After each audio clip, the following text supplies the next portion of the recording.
Hi, I'm Tyson Franklin, and welcome to this week's video. Today, I want to talk about the evolution of what I think a professional podiatry practice.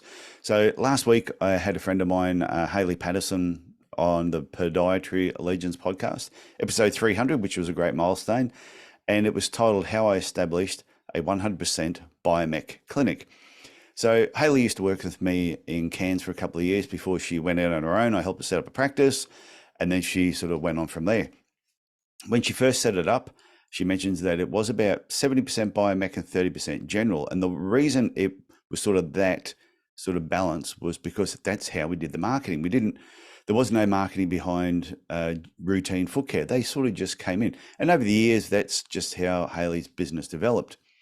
Then at a particular time, she decided that she didn't want to do routine foot care anymore. So she stopped doing it and she became a 100% biomech clinic. And I think this is a natural evolution of all podiatry businesses. And those businesses that don't evolve, I think actually just get trapped in the past. And they're actually holding themselves back from having a better business and I think enjoying their career a little bit more. So I want to take you through something.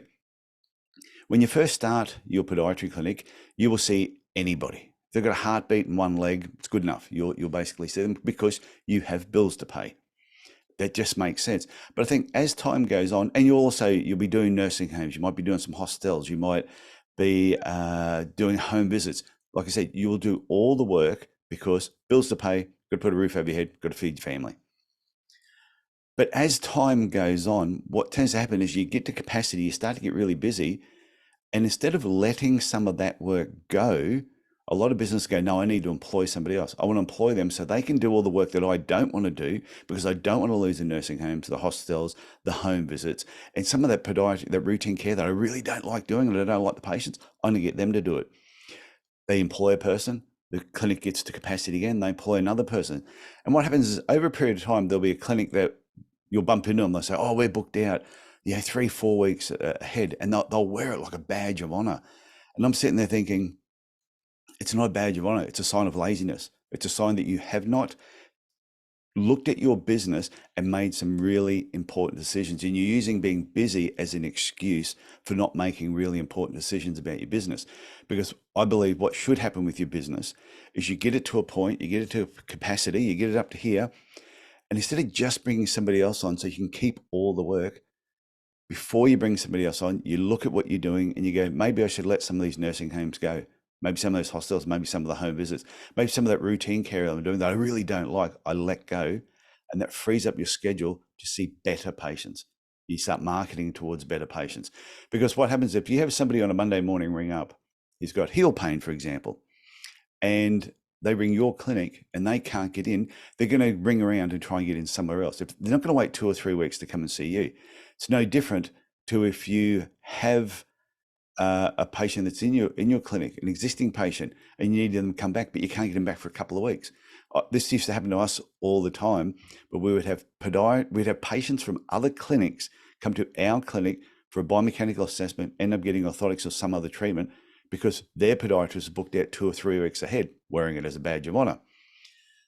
I think what should be happening is as you get busier, you let some of that work go for the new person who's coming into town. Because for that new person who's coming into town, if you can keep them busy and let them evolve the same way, they've got bills to pay, got to put a roof over their head, food for their family. If you let them take on some of that work, and as you move on, become more experienced, who do you want? The patient that's got quite a complicated problem, who should they be seeing? The podiatrist with 10 years experience or the podiatrist who's just starting their own business and only been out 1 or 2 years? Probably the podiatrists are more experienced, but if they can't get in and see you because you're so busy with routine care or in nursing homes and hostels and everything else that you should have let go over a number of years, they're going to see the new guy. And this is why sometimes people can have a business that's 10, 15 years old and a new person will come to town and they will end up growing a bigger and better business much faster. It's because they had no choice. They came into town and all the work that they would normally just take on as a new business, the older businesses have all kept. So they end up seeing the better patients, the patients that are prepared to pay more, and their business then grows in leaps and bounds. And the older podiatrists will sit there wondering, oh, that's not really fair. They must be breaking the rules. They must be doing something. They don't understand, all the time and effort I put into building my business. So the point I want you to take from this is just to realize as your business grows, it's got to evolve. The work that you did when you first opened your doors should not be the work you're doing 10 years later.